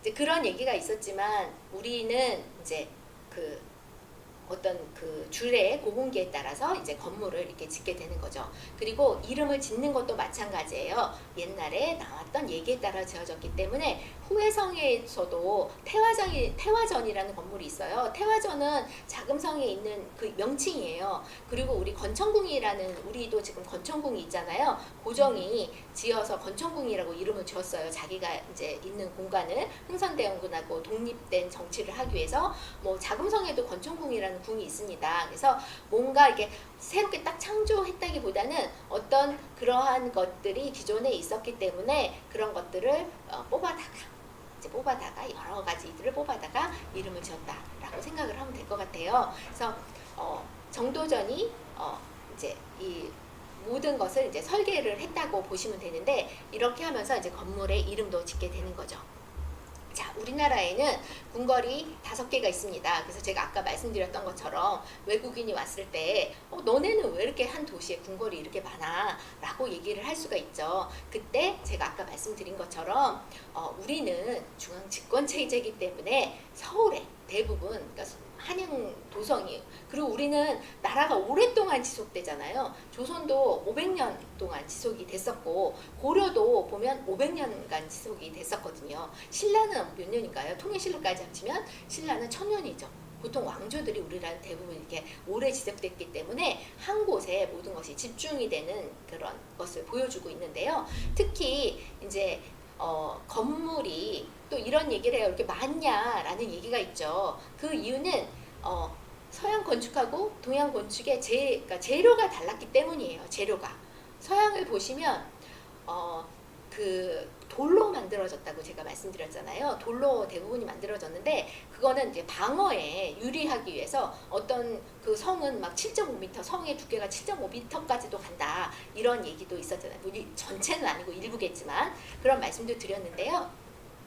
우리는 일단은 주로 만들어지는 게 돌이 기단을 하지만 대부분 가장 중요한 그 재료가 나무예요. 나무로 만들어졌기 때문에 나무는 여러분 아시겠지만 불에 굉장히 취약하거든요. 특히 우리나라는 온돌이라는 것이 있죠. 그래서 불에 취약하기 때문에 이게 화재가 일어나요. 화재가 일어나면 화재가 일어나서 불이 타면 뭔가 새로운 곳이 있어야지만 왕이 머무를 수가 있잖아요. 그래서 불이나 이런 화재의 위험으로부터 또는 전염병이 또 창궐할 수도 있잖아요. 그러면 전염병이 있었을 때 그러면 왕이 좀 머무르는 공간이 필요한 거예요. 임시로. 저희가 그런 것들을 이궁이라고 보통 얘기를 하거든요. 그래서 우리나라는 이궁 체계를 가지고 있습니다. 그래서 예를 들어서 경복궁이 정궁이었을 때 이궁으로서 우리는 창덕궁을 하나 더 예비로 만들어 놓는 거죠. 근데 우리가 이렇게 시대가 한 500년의 역사 동안에 경복궁이 정궁이었는데 저희가 임진왜란 때 경복궁이 불타고 그 다음에 창덕궁도 다 불탔죠. 근데 재건을 한 게 창덕궁을 먼저 재건을 했잖아요. 그렇기 때문에 저희가 임진왜란 이후에 창덕궁을 저희가 이제 정궁으로 쓰게 된 거죠. 그러면 그 다음에 이궁은 어떤 궁을 썼을까요? 그 옆에 있던 창경궁을 이궁으로 썼던 거죠. 근데 영종조 시대를 보면 대부분 창경궁에서 보통 왕이 많이 머물렀어요. 제가 아까 처음 시작할 때 문정전이라고 창경궁 문정전 앞에서 사도세자가 뒤지에 갇혀 죽었다고 말씀을 드렸잖아요. 그렇듯이 영종조 시대에는 창경궁을 좀 많이 이용을 했거든요. 그리고서는 또 이제 광해군 때는 광해군이 세운 게 또 있죠. 광해군은 사실 영종조 그 전이죠. 그 경희궁이라는 궁을 또 세우고 나중에 대한제국이 이제 고종이 창덕궁에서 고종이 정치를 했었는데 흥선대원군이 왕의 권위를 좀 드러내기 위해서 좀이 아니죠. 왕의 그 왕권을 강화하기 위해서 경복궁을 지었단 말이에요. 경복궁을 짓고 그 다음에 을미사변이 일어나죠. 그래서 그 고종이 아관파천을 해서 러시아 공사관에 있으면서 그 여러 나라의 그 공간들이 있는 곳이 좀 안전하다고 생각을 해서 덕수궁, 그때 이제 경운궁이죠. 궁궐의 이름으로서는 경운궁을 새로 지으면서 고종이 경운궁에서 대한제국을 반포를 하면서 지금 여러분이 잘 알고 계시는 덕수궁에서 고종이 사시게 되시는 거죠. 그래서 우리가 궁궐이 이렇게 여러 개 있었던 이유는 또 재료의 차이가 있다고 보시면 돼요. 우리는 나무로 만들어졌고 화재의 위험성이 있기 때문에 딱 궁궐을 하나만 지어갖고 그것만 있는 건 아니죠. 그런데 여러분들 여기에 보시면 제가 무슨 얘기를 하다가 갑자기 기억이 안 나네요. 여러분 기억나시는 분 한번 써주세요. 여기다 제가 무슨 얘기를 하다가 기억이 안 나는지. 그래서 궁궐이 이렇게 여러 개가 있습니다. 그런데 제가 얼마 전에 우연하게 홍익대학교 유현준 교수님이 하는 그 강의를 한번 들은 적이 있었거든요. 그 유튜브 강의였어요. 근데 그분이 하시는 말씀이 이 재료의 차이를 얘기하실 때 어떤 얘기를 하셨냐면 서양 같은 경우는 땅이 굳대요. 땅이 단단하기 때문에 그 돌로서 그러니까 비가 강수량이 적대는 거예요. 그러면 땅이 단단하기 때문에 돌로 집을 지을 수 있고, 우리 같은 이런 그 아시아 지역은 계절풍의 영향을 받는 지역은 비가 많이 와가지고 땅이 무르대요. 그래서 그거 같은 경우는 저희는 이제 돌로 지으면 그 지반이 약해가지고 이게 무너질 수가 있었대요. 그래서 나무를 사용해갖고 집을 지었다. 이런 말씀을 또 하시는 얘기를 어떤 들었거든요. 그런데 뭐 그거는 이제 그러니까 재료의 문제죠. 재료나 어떤 기후에 따른 그런 어떤 이런 집을 짓는 그런 부분에 대해서 이제 얘기가 가능한 거죠. 근데 제가 말하고자 하는 것은 또 다른 면인 거죠. 자, 광화문. 그러면 이제 광화문의 뜻은 이제 온누리에 빛이 이렇게 빛으로 온누리를 덮는다, 이런 뜻이 되는 거고요. 경복궁의 정문입니다. 사실 여러분, 오늘은 제가 전반적인 첫 강의이기 때문에 서양 궁궐과 동양 궁궐을 비교를 하면서 전반적인 것을 아마 제가 이제 말씀을 드리고 있고요. 그리고 그 다음 강의는 좀 더 자세하게 구체적인 것들을 이제 남은 강의에서 여러분이 들으시는 거니까요. 제가 하는 것은 그냥 한번 훑는다. 그러니까 여러분이 계속 반복해서 들으시면 이제 우리 같은, 그렇죠? 우리 나이대의 사람들은 들으면 잃어버리고 이렇게 되는데, 이제 계속 반복 강의를 들으면서 여러분이 아마 또 체득하는 기회가 되지 않을까, 그런 생각이 듭니다. 그래서 이 경복궁을 보시면 경복궁 앞쪽에 이렇게 해치라고 하죠. 지금 서울의 상징이죠. 해치가 이렇게 있습니다. 해치는 선악을 구별할 수 있는 그런 동물이라고 해요. 그래서 거짓말하는 사람이 나오면 이렇게 뿔이 있어요, 머리에. 그 뿔로 그 사람을 이렇게 받아버린다고 하는 그런 어떤 전설 속에 나와 있는 동물인데요. 이 해치 앞에는 사실은 여기 사헌부 건물이 있어서요. 사헌부 간원에 흉배라고 여기 그 앞에 붙이는 패치가 있거든요. 그 흉배에 이 해치 모양이죠. 다른 문과는 뭐 무가는 호랑이가 있는 반면 그 사헌부 간원은 여기 해치에 그런 그림을 붙여갖고 옷을 입었다고 합니다. 그러면 이제 광화문 안으로 이렇게 들어가 보시면 이제 해치의 모습 자세히 보시고 계십니다. 자, 이렇게 이제 궁궐을 우리는 이제 이런 색깔로 장식을 하게 됩니다. 여러분, 궁궐을 설명할 때 뭐 우리나라의 왕의 집, 뭐 왕의 건물, 이런 얘기도 잘 할 수 있지만 어떤 의미 같은 것도 얘기하시면 굉장히 도움을 받으실 수 있을 것 같습니다. 그래서 지금 이런 단청이 어떻게 보면 이제 왕의 권위를 나타내는 색깔이다라고 또 생각을 하시면 될 것 같아요. 그래서 지금 우리나라 궁궐을 보면 아까 제가 강령전 모습을 보면서 강령전이 왕의 집인데 너무 초라하다. 그래서 참 화려하다고 얘기하기가 참 쑥스러웠다. 그런 얘기를 말씀을 드렸잖아요. 근데 또 다른 면에서는 궁궐은 또 위험이 있어야 합니다. 궁궐이 위험이 없으면 안 되죠. 그쵸? 그 나라의 상징적인 곳이잖아요. 나라의 의례, 상징적인 여러 가지 의례가 펼쳐지는 곳인데 이게 무조건 소박하다고 좋은 건 아니거든요. 그래서 이 궁궐 자체는 위험이 또 보여져야 됩니다. 그러한 위험의 상징이 이 단청이거든요. 그래서 이 단청을 보면 조선시대에는 이렇게 궁궐이나 부처님이 계시는 절, 사찰에 많이 이런 단청을 칠할 수 있었고요. 예를 들어서 조그만 사당이나 이런 데도 단청이 칠해질 수 있었는데, 그런 사당 같은 경우 이제 그러니까 그 유학자들을 모시는 그런 사원 같은 것이죠. 그런 재래 공간에 이렇게 단청을 칠했는데, 그런 단청은 굉장히 이제 단순한 단청을 칠했죠. 이렇게 왕이 있는 곳에 단청은 아닌 것이죠. 그리고 여기 끝에 여기 지붕 위에 이렇게 보여지는 것은 잡상이라고 하는데요. 이 잡상은 보통 이제 우리가 보통 얘기하기를 보통 이제 서유기라는 그 소설의 이야기에서 나왔다. 보통 그런 얘기를 많이 합니다. 그러면 서유기다 그러면 여기 앞에 계신 분은 누구실까요? 삼장법사. 삼장법사님이고 그러니까 실제로는 현장법사가 사실 이제 그 인도로 가죠. 불경을 구하기 위해서 인도로 가는 그런 그 스토리 이야기를 만들어 것이 서유기인데 여기 이제 현장법사 다시 말해서 이제 그 소설에는 이 현장법사와 그 다음에 여기 두 번째 거는 누구죠? 손오공. 네, 손오공. 그 다음에 적팔개, 사오정, 뭐 기타 등등의 이런 동물 모양이 있는데요.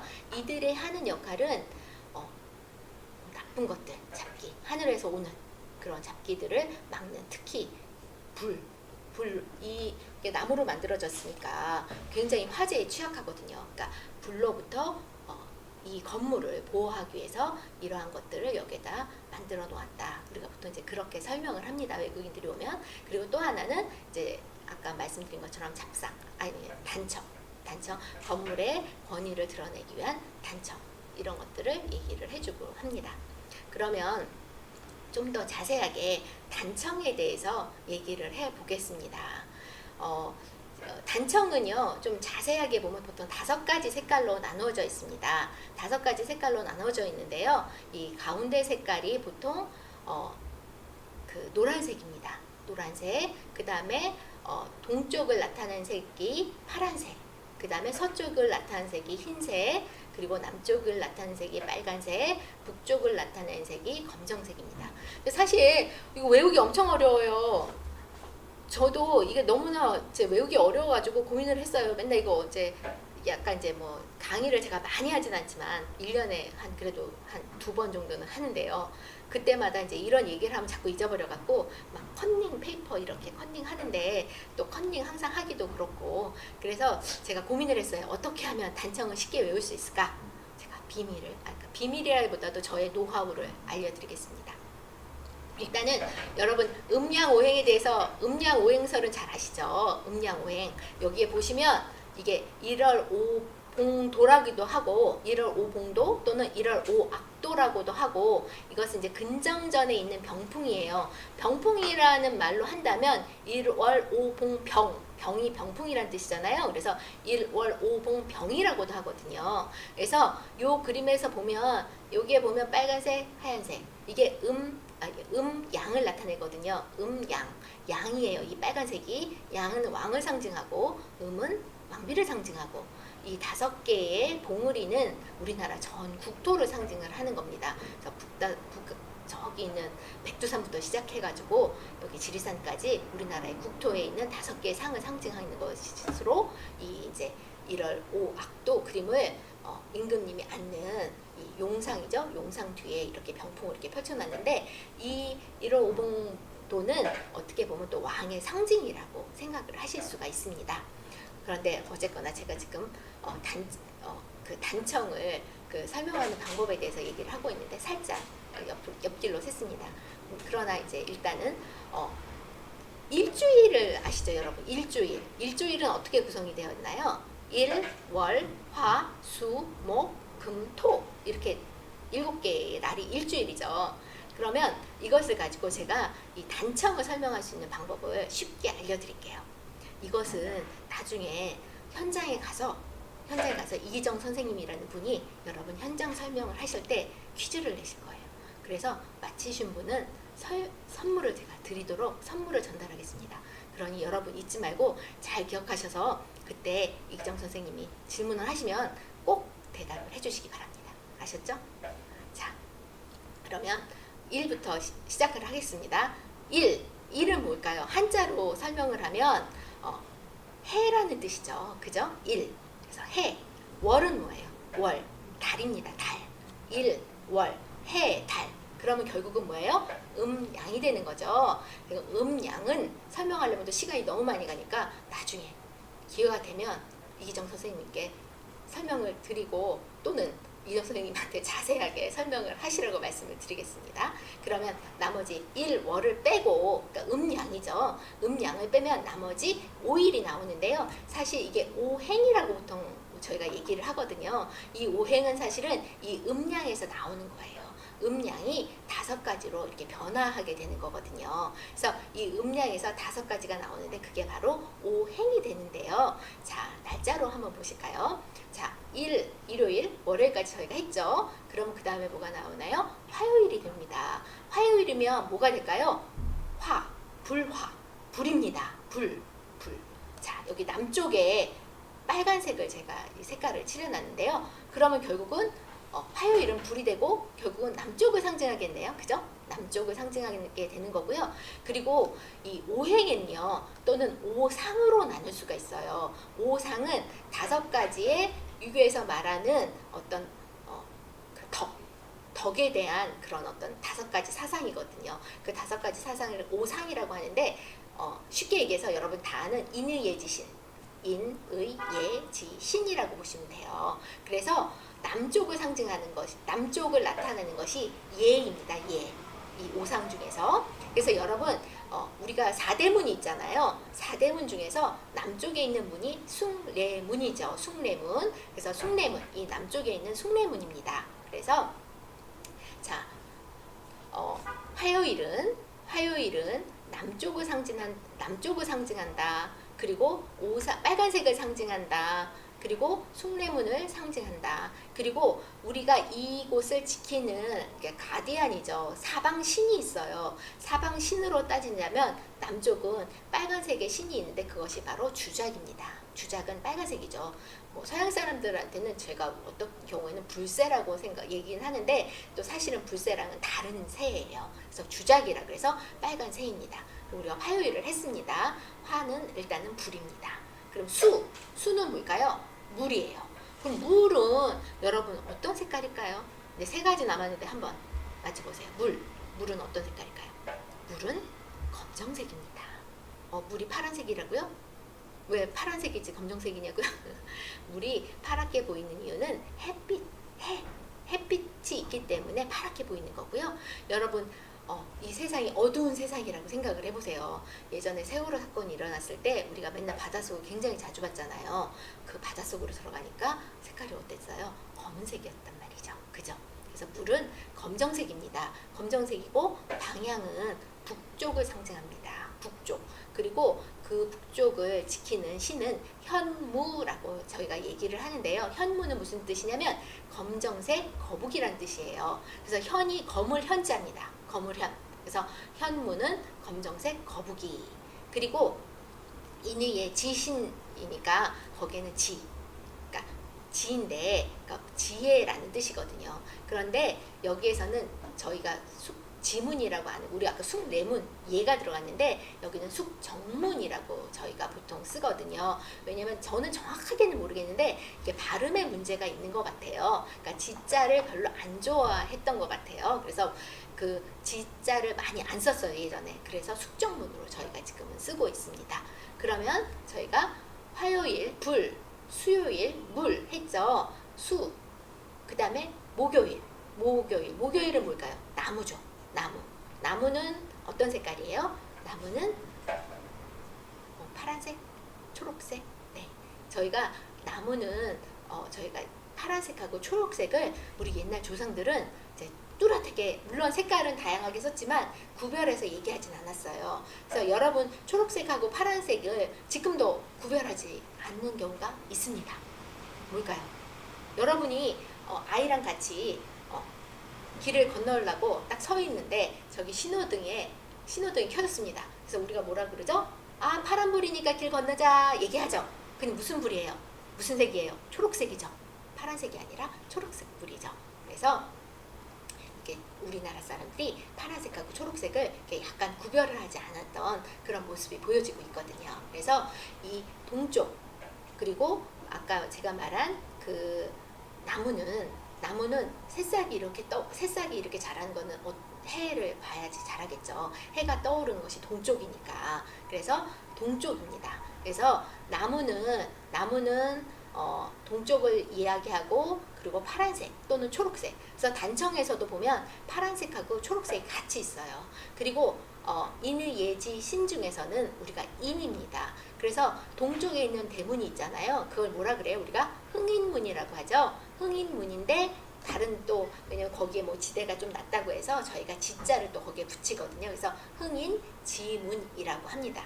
여기서 지는 아까 북쪽에 있는 그 지의 지자가 아니라 갈지자예요. 조금 다른 뜻이라고 보시면 되고요. 여기선 인이 들어갑니다. 그리고 이 동쪽을 수호하는 수호신은 청룡입니다. 그래서 푸른색의 청룡 이렇게 되는 겁니다. 그러면 다시 한번 반복을 해보시면 화요일은 불이라고 제가 말씀드렸고 수요일은 물이라고 말씀드렸고 목요일은 나무라고 말씀드렸으면 금요일은 뭘까요? 금요일은 금속입니다. 금속은 흰색을 상징합니다. 그리고 인의 예지 신 중에서 의를 나타냅니다. 그래서 지금은 없어졌지만 서쪽에 우리가 돈의문이라는 것이 있었죠. 그리고 서쪽을 상징하는 그 수호신은 백호입니다. 흰색 호랑이.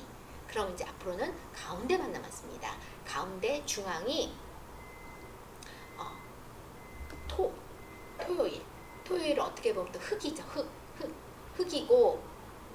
흑이고 가운데 중앙을 나타냅니다. 그리고 인의 예지 신 중에서는 신이고요. 여러분 잘 아시는 보신각 아시죠? 종을 매달았던 그 보신각의 이 신입니다. 그리고 이곳을 지키는 그 수호신은 황룡이다라고 보시면 될 것입니다. 그래서 이것이 바로 단청의 색이고요. 단청의 의미이기도 합니다. 그래서 여러분들 외국인이 한국에 왔을 때 가장 눈에 보이는 곳이 어떤가? 눈에 보인다기보다는 이제 궁궐을 방문했을 때 우리도 뭐 여러 나라를 여행하게 되면 궁궐을 가장 많이 보잖아요. 왜냐하면 어떤 과거도 있고 문화의 어떤 꽃을 핀 가장 고급스러운 문화를 볼 수 있는 거기 때문에 궁궐을 가게 되죠. 그럼 외국인이 왔을 때 가장 눈에 띄는 궁궐에 갔을 때 눈에 띄는 모습 뭐 제가 얘기하는 것은 이제 예를 들어서 유럽 같은 경우에 이런 단청 색깔이죠. 왜냐하면 거기에는 돌로 건물을 지었기 때문에 돌은 이렇게 색깔을 칠할 수가 없어요. 그러다 보니까 이렇게 알록달록한 단청을 보면 와 멋있다라고 얘기를 하거든요. 그러면 그냥 아무 얘기도 없으면 그냥 멋있다. 화려한 색깔을 칠해놨네. 그 정도잖아요. 그런데 우리는 이 색깔을 보면서 어떻게 설명을 해야 돼요? 의미를 설명해야 되는 거죠. 건물을 칠한 이 색깔에도 의미를 담고 있다. 이게 동양의 건물이다. 이게 한국의 건물이다. 라는 것을 얘기를 해줘야 될 것 같습니다. 자, 비빔밥에도 이렇게 보면 이 5가지 색깔. 밥을 먹으면서 또 우리가 얘기를 해주는 거죠. 오행에 대해서. 5가지 색깔에 대해서. 왜냐면 일주일은 항상 우리와 같이 있는 거니까. 근데 여기에 재밌는 게 하나 있어요. 뭔지 아세요? 이것을 주면 이게 아마 타임지나 옛날에 뭐 서경덕 교수님 저기 성신여대 그분이 뭐 우리 문화 이렇게 알리고 이렇게 홍보하는 일 많이 하시잖아요. 근데 그분이 이제 이런 광고도 많이 하시잖아요. 근데 이거를 그분이 그때 와서 저희 단체에 와갖고 강의를 한번 하신 적이 있거든요. 근데 그분이 이 사진을 딱 보여줬는데 이렇게 해가지고 멋있게 해가지고 홍보를 하고 사람들한테 알려줬는데 외국인이 안 먹더래요. 왜 안 먹을까요? 이거를 보고 아시는 분 제가 알려드릴게요. 특히 서양 사람들은 달걀안을 안 먹는데요. 반숙은 먹어요. 반숙. 그렇죠? 그들의 아침 브렉퍼스트 이렇게 하면 반숙한 계란 이렇게 주잖아요. 근데 달걀안은 또 안 먹는데요. 그래서 이렇게 했더니 그 사람들이 먹질 않는다는 거예요. 이렇게. 그래서 그 다음에는 비빔밥 광고가 이렇게 바뀌었다는 거죠. 반숙 계란을 했더니 그 다음에 사람들이 불티나게 이것을 먹었다는 얘기가 있습니다. 제 얘기는 아니고요. 서경덕 교수님이 하신 말씀이세요. 그러니까 우리가 우리 것을 설명하고 우리 것을 이해한다는 것은 단순히 우리만을 알아서 우리 것을 이해할 수 없다는 거죠. 어떻게 보면 지금 글로벌 시대잖아요. 그냥 지금 비대면이지만 여러분과 저도 비대면으로 이렇게 만나고 있지만 어떻게 보면 글로벌 사회는 더 확장됐다라고 볼 수도 있는 거거든요. 이제는 온라인으로. 왜냐하면 온라인으로 이런 시대가 온다는 얘기는 국제 교류도 온라인이 발전하니까 더 많은 온라인 상에서의 국제 교류가 이루어질 수 있다는 얘기거든요. 우리가 우리 것을 설명을 할 때 남의 것을 모르면 내 것을 제대로 설명할 수가 없어요. 비빔밥도 마찬가지예요. 그들을 몰랐는데 우리 거 맛있는 거야. 이거 아주 좋은 거야. 너네도 이거 뭐 건강 그쵸? 어떻게 보면 건강 음식이잖아요. 웰빙 음식이잖아요. 이거 먹어보세요. 우리 대표적인 거예요. 이렇게 한다고 이들이 안 먹는다는 거죠. 자, 제가 이제 시간이 얼마 안 남아서 조금 스피드를 내겠습니다. 자, 이 궁궐 안으로 들어가시면 영제교라는 다리가 있어요. 영제교. 보통 그 조선시대 때는 사실은 근정문 안으로도, 근정문이 아니죠. 광화문. 광화문 안쪽으로도 사람들이 왔다리 갔다리 걸었대요. 근데 이제 가장 못 들어오는 곳이 있어요. 그곳이 어디냐면 이 영제교 다리예요. 이 영제교 다리가 이제 왕의 공간하고 일반 백성들의 공간을 나누는 공간이다라고 보시면 될 것 같아요.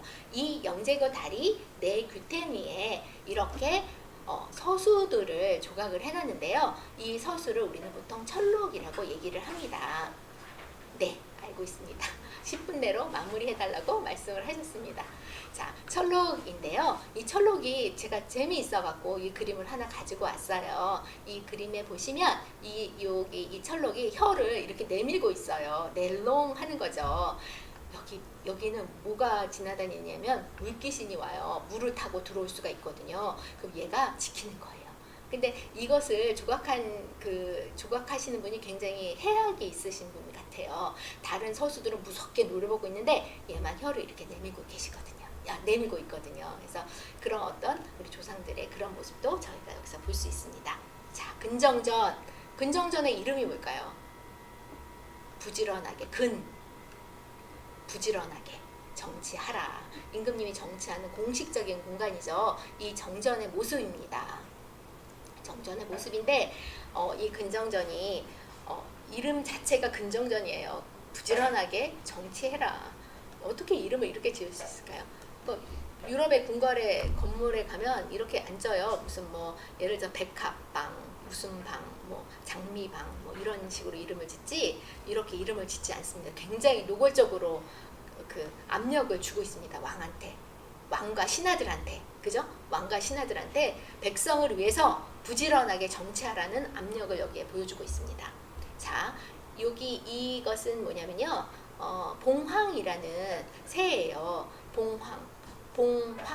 봉황은 암수가 있어요. 그래서 봉황은 이게 항상 두 마리가 그려지는데 봉은 남자 그 수컷이고 봉황의 황은 여자 암컷이에요. 그래서 꼭 항상 두 마리를 그려요. 그래서 예전에 그 최양락이라는 사람, 그 코미디언 있죠. 그분이 저 어렸을 때 맨날 나와서 나는 봉이야 이런 말 하는 거 기억나세요? 거기에 봉이 수컷입니다. 그래서 이 봉황을 여기서 그린 거는 뭐냐? 왜 그렸을까요? 이게 왕의 상징이기도 하거든요. 조선 왕의 상징이기도 하는데 이 봉황을 그린 이유는 이 봉황은 그 어떤 상상 속의 동물인데 굉장히 그러니까 새예요. 근데 신비로운 새라서 이 나라가 아주 잘 다스려서 백성이 편안하면 이런 정전에 조정 정전에 나타나는 새래요. 이 봉황이. 그래서 이 봉황을 이 답도는 왕의 길이라고 보통 저희가 얘기를 하거든요. 왕이 다니는 길이에요. 근데 이상하죠? 이 맨질맨질한데 왕이 어떻게 걸어 올라가요? 여기 못 걸어 올라가요. 그럼 내려올 땐 딱 미끄럼 타고 내려오라고 이렇게 맨질맨질할까요? 왕은 그 당시에는 걷지를 않으셨고요. 가마를 타셨거든요. 그래서 가마가 지나가는 길이에요. 그래서 답도라 그래서 왕이 지나가는 길인데 왕한테 태평성대를 이루라는 거죠. 열심히 일을 해서 태평성대를 이뤄야 된다라는 표현으로 여기 답도에다가 이렇게 봉황을 만들어 놓은 것입니다. 자, 이거는 드무라는 거고요. 여기는 방화수예요. 방화수에서 이제 불을 이제 끄게 만드는, 그러니까 이게 나무로 되어 있으니까 너무 불이 많이 나는 거예요. 불이 나니까 이게 위험하다는 거죠.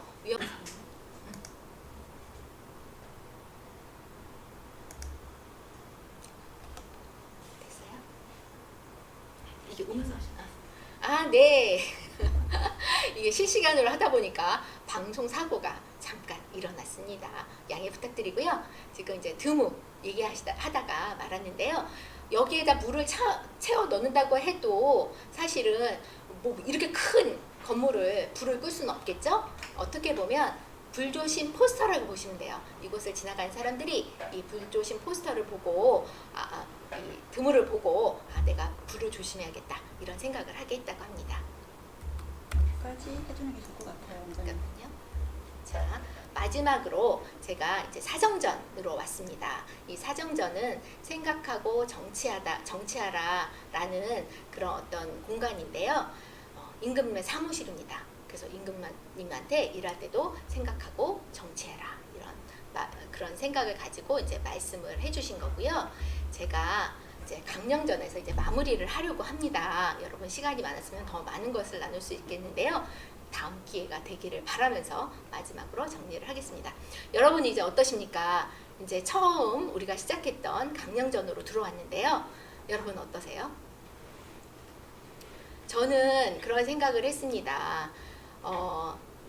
처음에는 제가 궁궐에 이제 우리나라 궁궐을 보고 그 다음에 유럽 궁궐을 보고 또는 자금성을 보고 위축됐던 그런 생각이 있었는데 제가 여러 궁궐도 보고 우리 궁궐을 비교를 해보면서 어떻게 보면 자금성이나 뭐 베르사유 궁전 같은 경우는 왕의 권위를 드러내는 거잖아요. 내가 힘이 있으니까 너네 나에 복종해 이러는 거거든요. 정치를 하는 것도 그 베르사유 그 궁전에서는 5,000명의 귀족들을 다 모아놓고 정치를 하죠. 파티하면서 정치하는 거예요. 근데 여기는 어때요? 근정전, 부지런히 정치해라.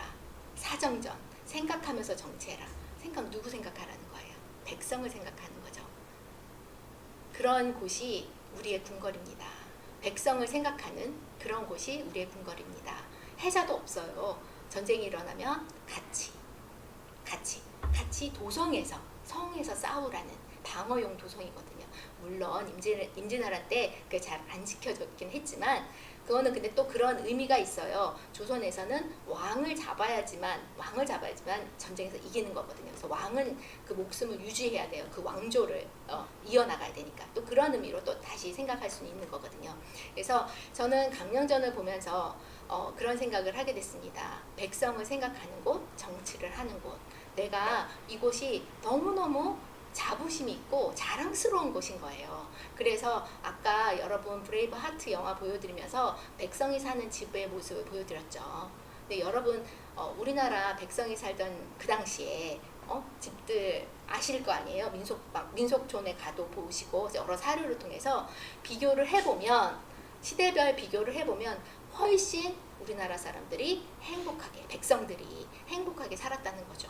이런 마음을 가지고 백성을 잘 다스린다. 백성을 위하는 그런 애민사상, 애민정치를 하는 모습을 보여주는 그런 정치를 했잖아요. 그리고 특히 이 강령전은 그러한 애민정신을 드러나는 공간이죠. 궁궐은 왕의 권위를 드러나야 되기 때문에 전체적인 모습, 그리고 왕의 위엄이 있어야 되니까 정치를 하는 공간에 있어서는. 그러나 왕이 생활하는 곳에서는 유교의 이념에 따라서 근검, 청빈한 그런 모습을 왕 스스로 보여주는 곳이 강령전이라는 거죠. 여러분 어떠세요? 저는 지금은 외국인과 갈 기회가 된다면 너무너무 자랑스럽게 우리의 강령전을 소개하고 우리 조선시대의 궁궐을 소개합니다. 여러분도